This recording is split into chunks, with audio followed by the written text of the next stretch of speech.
The S&P 500 is currently the most overvalued it's been since 1929, just before the Great Depression, and this overpricing of stocks has many economists and analysts concerned that we're going to see a significant correction in the market, leading to what economists call a lost decade. This is a period of investing where it essentially takes the stock market 10 years to recover to the levels that we're currently at, effectively rendering zero or little growth for investors over that time.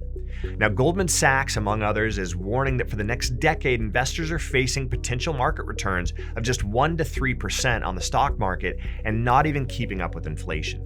For comparison, over the last 10 years, the S&P 500 has returned an annual average of 12.9%, and the market continues to push to new heights, astounding many seasoned analysts and investors.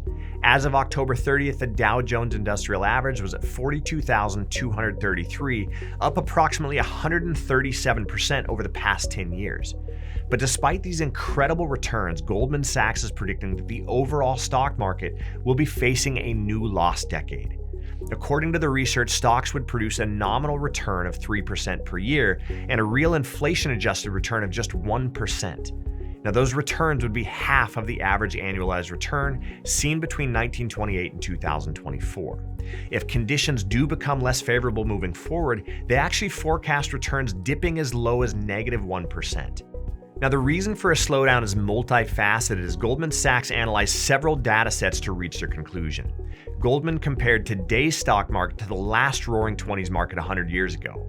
However, today's market is more overvalued than almost any other point in U.S. history, and the ratio of the stock market's total market capitalization to GDP is more than 5 times higher today than a century ago. This ratio is what's known as the Warren Buffett indicator, and that's because Buffett considers it his single best measure of market valuation. And then on the other hand, we have the CAPE value, the cyclically adjusted price to earnings ratio, which measures a stock's price relative to its average earnings over the past 10 years. And it helps investors gauge if a market is over or undervalued. And the current CAPE value is at 38%. And that actually ranks at the 97th percentile of overvaluation, going all the way back to the 1930s.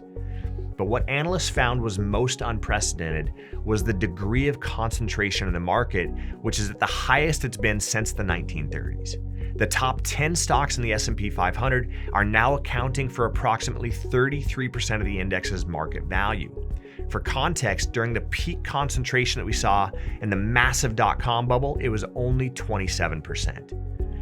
Heavy concentration weighs on overall returns because when just a few stocks hold most of the wealth, any loss can sharply impact the entire market's overall value. And Goldman Sachs really isn't alone in their assessment. We have other investment banks, including JP Morgan, GMO, and Apollo Global Management, and they're echoing Goldman, with Apollo stating that the S&P 500 could average annualized returns below 3% within the next 3 years. GMO pointed to 6 lost decades where stocks corrected after trading at grossly overvalued prices, and that's going all the way back to 1900. During these times, a 60-40 stock bond portfolio produced returns in the low single digits, often failing to outpace inflation altogether. And as a counter argument to this, though, Dr. Ed Yardeni, a prominent economist and financial market strategist, offers a different perspective, and he sees that the next decade will become the booming 20s all over again. He believes that the S&P 500 could produce a total return of about 11% annualized, and that really a lost decade scenario won't materialize if earnings and dividends do continue to grow.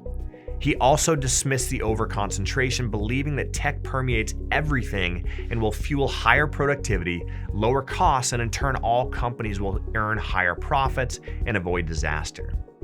For Yardeni, high earnings would justify the overpriced valuations. But he does operate on one hopeful assumption, that the leaders can continue to lead. Hope, however, is often not a good strategy in investing, and Goldman Sachs' data-driven forecast considers historical market trends and valuations, and it may offer investors a more realistic assessment of the future. In contrast to all of that, falling stocks, recession, gold is projected to reach $7,000 per ounce over the next decade due to a devaluing dollar and recessionary risks. And so if you're concerned about the same overvaluation that Goldman Sachs and other economists are warning about, now may be a great time to explore diversification. I'm Makai Block with American Hartford Gold. Give us a call today and we'll discuss how adding physical precious metals into your portfolio can give you the hedge that you need. Discover how gold can help you protect yourself and your family. Call today or visit our website for more information at AmericanHartfordGold.com.